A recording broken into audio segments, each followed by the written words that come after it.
Should the Jets trade for Kirk Cousins? Yes. I'm not sure why they wouldn't. We are here with Get Up on ESPN.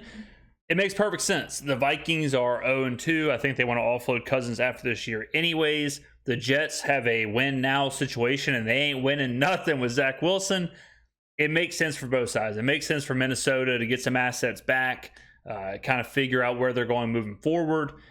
And it makes sense for the Jets to go get Kirk, who, with a good defense, you would think could probably pilot this team to a competitive season. So I think it's a no-brainer. I don't see a reason why the Jets shouldn't do it. There's no way. There's no way that the Jets can honestly sit there and think, you know what? Let's just roll Zach Wilson out there every week. Let's just see what we can do with Zach. I know they're saying that Zach Wilson's their starting quarterback. I know they're saying he's their guy, but I can't see it. I just don't. There's no way that front office thinks Zach Wilson can get the job done. Great games against New England. Will they break that streak? Come on, Fox. Come on, Fox. Surprise you. Yes! They break the All streak. right. Let's go. Right now, I'm supposed to give you some reasons why. I don't have them. I think Zach Wilson has like a career 18 QBR. Not that QBR a good stat at all, but he has like a career 18 QBR against Belichick. Like Zach Wilson is the prototypical guy that Belichick shuts down. A super one-dimensional, limited, young quarterback. Belichick, especially with how much Belichick has seen of Wilson, it's hard for me to imagine Zach Wilson gets his win here, snaps the streak and all that stuff against the Patriots in this one. They do. It's just time to get a win. Okay.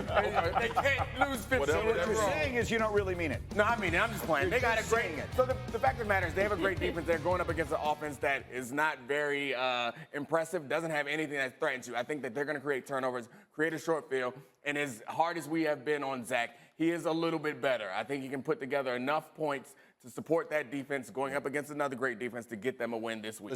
You know, it'd be interesting, like when you hear this kind of stuff. I know it's hard for these analysts to have something to say about every game, even though we do it with ease here on this channel. But I would love to then the follow-up question and be like, okay, well, what do you think the score is going to be? Like, what do the Jets defense have to hold the Patriots to for the Jets to win? Because he was saying, like, you know, short field, defense, all the cliche stuff. But if I told you, or if someone told him, hey, look, the Patriots are going to score 21 points, did the Jets win? He'd probably say no. Like, all right, well, the Patriots are going to score 17 points. Did the Jets win? He'd probably still be like, man, I mean, I still have to somehow now figure out how Zach Wilson's going to score that many points. You know, it's easy to say the Jets are going to be in games because of their defense, or Zach Wilson just has to do this or that. But when you really put it on paper, you're basically asking this Jets defense to hold teams to like 14 or less points so that Zach Wilson has a chance. And if that's what you're saying, that's a pretty tough starting point. Listen, Bill Belichick has been, you just talked about how Miami is the last offense you want to see when your defense is struggling. Bill Belichick historically has been the last coach you want to see when your quarterback has been turnover prone. Young quarterbacks, all the rest of that stuff. Belichick literally destroyed Zach Wilson's tenure with the Jets a year ago. You think that changes this Sunday? No. I don't agree with Fox. No, I mean, look, I want to be wrong more than I want anything, but I don't agree, man. Bill Belichick in a situation where you know offensively these dudes are going to try to lean into one. Garrett Wilson gone. Garrett Wilson out of this game. That's what he does. He will commit to making sure that that's done. Well, it's also like, okay, Belichick dominated Zach Wilson, as Greeny just said previously. So what would make that change? Has Zach Wilson gotten better? No. Has Belichick has he forgotten the game plan? I don't think so. So what would make it flip? Nothing. It's very rare that you take your receiver in there and they can take advantage of that. He's going to make somebody else beat him, and I just don't know if Zach has it in him to figure it out. Let me give you two names that should be on the top of Nathaniel Hackett's list: Breece Hall and Dalvin Cook. Well, yeah, okay. absolutely. So let's absolutely. Breece Hall has to get more work. I mean, it's time for him to really start running Breece Hall. Will Nathaniel Hackett do it?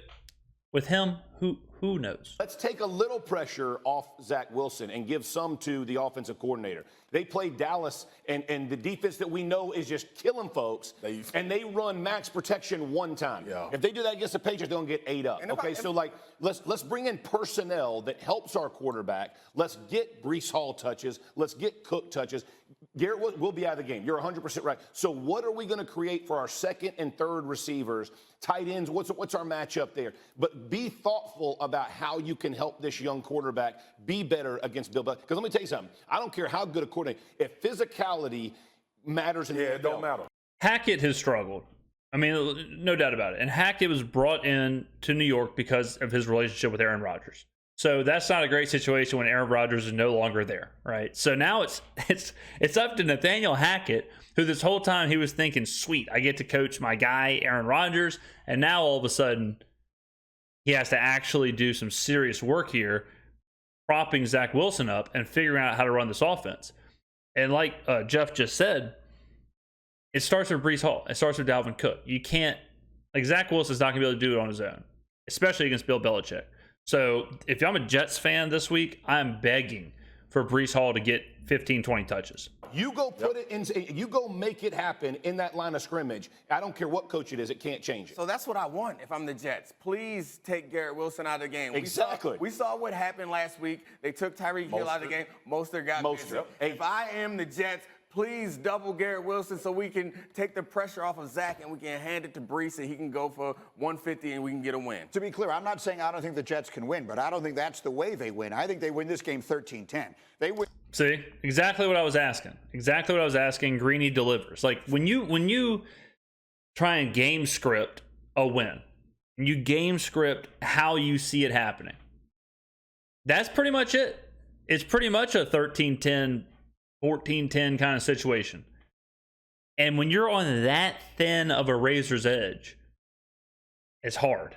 It's really hard. What could fix that? Kirk Cousins. Because then all of a sudden, if you're telling me, like, pretend we have the same conversation with Cousins as the quarterback, all of a sudden then it's like, if the Jets hold the Patriots to 17 points, are you confident Kirk Cousins can win? But yeah, if the Jets hold whoever to 21 points, do you think Kirk Cousins can orchestrate more than that many points? Yes. It changes everything. So I don't know why, and maybe they are having these conversations, but I don't know why the Jets are doing that. I don't know why they're torturing their fan base by rolling out Zach Wilson when this is the conversation. The conversation is like, all right, well, the defense has to hold them to under 16, 17 points. Otherwise, we're cooked. When there's options out there. And maybe they have made a call, and maybe the Vikings said, put an egg in your shoe and beat it. I don't know. But if Kirk Cousins is actually an option, I'm not sure what the Jets are doing. Win this game if their defense dominates, which it is more than capable of doing, against another struggling offense, and they do just enough offensively. That's the recipe. If it doesn't go well, if the struggles continue, I'm not enough time to play the soundbite here, but it was Kyle Rudolph, former Vikings tight end, who said on a radio show that the Jets should definitely be looking into the Kirk Cousins possibilities. Yeah. Kmart, what are you hearing from the Jets about their plans now going forward at quarterback, having lost Aaron Rodgers? I'm gonna say it to you because I'm not gonna get mad. Because Greeny not hearing it. Yeah, I'm not gonna get mad at you. Like, it is what it is. That has kind of been what the Jets are saying. The Jets pretty much have been saying, we're not going to do it. We're not going to go get a guy. We're not going to go get Kirk Cousins. We're not going to trade for Matthew Stafford. We're not going to go try and get Phillip Rivers and take it for what it's worth. I mean, interviews are always taken with a grain of salt, but they have said we're sticking with Zach Wilson. So for Jets fans, that's hard to hear. And I would be furious if I was a Jets fan. Furious. Because they do have a good team. Are they a Super Bowl contender? I don't know. But they do have a good team. But with Zach Wilson, they're punting on the season. Like, that's the problem. They're punting on the season.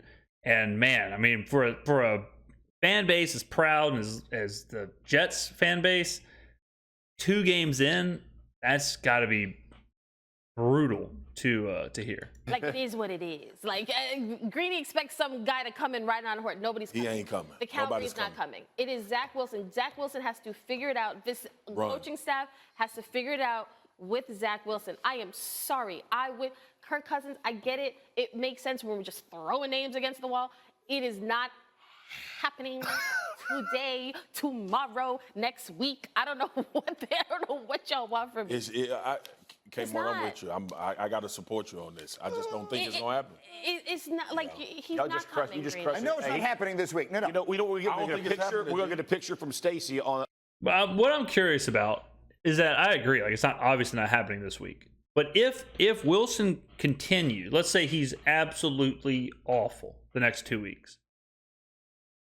Even then, are the Jets still going to just stay put and say, this is our guy? Or would they then make a move? Would they then go get whoever, Carson Wentz or Matt Ryan or, Nick Foles or whatever? I mean, I understand giving Zach a chance. I totally understand that. What I don't understand is if he continues to be bad, just riding that into the ground. On X. Oh, yeah. How about him shacked up with his dog? Yeah, he gonna be cuddled up with that dog. Like Phoebe. Yeah. He laid up with Phoebe, just feeling his pain, bro. That's a weird way to put that, but I understand what you mean. All that is right. I understand it's not happening that soon. What I'm saying is, if the Vikings really struggled, you guys have them beating the Chargers this week. If that happens, then all my plans are dashed. I'm living in a world where the Vikings, who have no commitment to Kirk Cousins beyond this season, yeah. Right. And all of a sudden they find themselves 1-4, 1-5. We're approaching the trade deadline, and we're in that place. That's the world I'm living in. I understand this isn't. And that's a legit world. It's a legit world where the Vikings could lose this week. They're 0-3. Greeny's right. Kirk Cousins will not be on the Vikings next year. They are not moving forward with Kirk Cousins. So if that's all happening and their season is pretty much over, if they're 0-3 or 1-4 or whatever, it would behoove them to try and move him and try and get something for him. And I think the Jets would be willing to pay a pretty price. Quarterbacks go for a lot, and the Vikings would have a whole lot of leverage. So I don't think it's crazy if they're 1-4, if the Jets came a knocking with a couple of first-round picks. If you're Minnesota, how do you turn that down? Happening Can I just in the next few weeks. Can I just play this out? Okay, Go. so in your perfect scenario, Yeah. the Jets trade for Kirk Cousins, and the Jets would get to a Super Bowl with Kirk Cousins. Now, here's another problem with the timeline. If you wait until the Vikings are 1-4, what are the Jets going to be? Because if the Jets are 1-4 and you trade for Kirk Cousins, your season's probably over too in the highly competitive AFC East. So that's another issue with it, where that also doesn't really make a lot of sense. Like, you kind of have to do it now, because you can't say, oh, we're trading Kirk Cousins and we'll have Kirk Cousins. Well, you could theoretically have Aaron Rodgers. Like, we don't know. So then you don't want both of them, right? So I think it's just the window for this to happen is, we're talking short. It's within the next 14 days, I would say, for this to really heat up. They got a way better chance. Right. So they get to the playoffs with Kirk Cousins. It's a one-year rental. So then we're literally just saying, like, thank you, Kirk, for your time. Bye. And then Aaron slides back in and reestablishes my team. I would give anything to say Aaron Rodgers is going to come back and they're just going to run it back exactly as it was. But two important things have to happen between now and then. One, they have to keep this group together. Yeah. This is a bunch of young guys who don't want this. Better conversation to me than the Kirk Cousins. Go. Garrett Wilson, Sauce, Breece Hall. When you hear, again, I've covered this team a long time. I was with them last year when the frustration surrounding Zach Wilson was mounting. Now you have Sauce saying, I should be shadowing one guy. You have Breece Hall saying, I should get more touches. Like, Breece Hall has been dying for more touches since preseason. Yeah, you should get more touches. And then you have Garrett Wilson talking about this Patriot streak. Yeah, this needs to end now. There are a lot of young guys who are alphas who are used to winning. And this situation, they are not, it's not good for them. And they need to they ain't going to win with their quarterback right now. So that's but it's about keeping this group together. We're talking about solid now. Go back and look at Hard Knocks. Yeah, but that has nothing to do with the quarterback, right? That has nothing to do with it. It comes down to pretty much the Jets have 2 weeks. They have 2 weeks to figure this out. Because if they're 1-4, 1-5, I don't care who's coming in there. They're not making the playoffs. You don't go 1-5 in the AFC East, and then all of a sudden you make the playoffs. They're not going to rattle off 12 or 11 straight wins. So this conversation, whether it's Kirk Cousins or whoever, has to happen now. It's not going to happen. We're recording this Friday. It's not going to happen in the next 48 hours. So come the end of Sunday's game, come the end of that Patriots game, the Jets have to be on the phone. If they struggle, which they will, they have to be on the phone, ready to deal. And that's the worst case scenario for the Jets, because then Minnesota says, LOL, we know how much trouble y'all are in. We're going to ask for the world. That first episode, it was like Jesus Christ came down and literally said, okay, I am here for you all. And the Jets were like, we got him. Right. We're going to heaven now. You right. And he's first not there. of all, this is not an attack on Kmart. But Kirk Cousins coming over to the Jets reignites what we had. He's not Aaron Rodgers, but it reignites the idea that this team can get in the playoffs. Yeah, agree. And potentially go far in the playoffs. Especially if they don't believe in Zach Wilson, and that's what's causing the decision. And that's what's causing Kirk Cousins on a piece of paper makes sense for the Jets. Yeah, 100%. Life doesn't work. NFL doesn't work on paper. Kirk Hey, Mark, Cousins, we not working on the premise that is going. We talking about hypotheticals. Yeah, I mean, there was a little bit of a disconnect there, because obviously it's a hypothetical, and obviously, and I'm just surprised no one mentioned the timeline. I'm not surprised, but I'm surprised no one mentioned the timeline of, if you're 1-5, it doesn't matter. If you can't wait until the Vikings. You can't wait until the Vikings season's over, because then the Jets season is probably also over. So let me know in the comments below, what do you think? Should this happen? If you're a Jets fan, that's what I really want to listen to. If you're a Jets fan, or if you're a Vikings fan, that'd be interesting too. If you're a Vikings fan, when would you pull the trigger? When would you say, all right, fine, the season's over, get all the assets you can possibly get for Kirk, and then we'll figure it out next year? Like there is a kind of meeting in the middle there of the Jets season, Vikings seasons kind of have to meet for Kirk to be swapped. So let me know in the comments what you think. Interesting conversation. It's always fun to have these fantasy football, Madden trade type things. Do they always happen? No, but sometimes they do, ladies and gentlemen. Sometimes they do. Be a good start, I think, for Kirk to get a fresh start outside of Minnesota. Let me know in the comments below what you think. Thank you for watching. I will see you in the next video.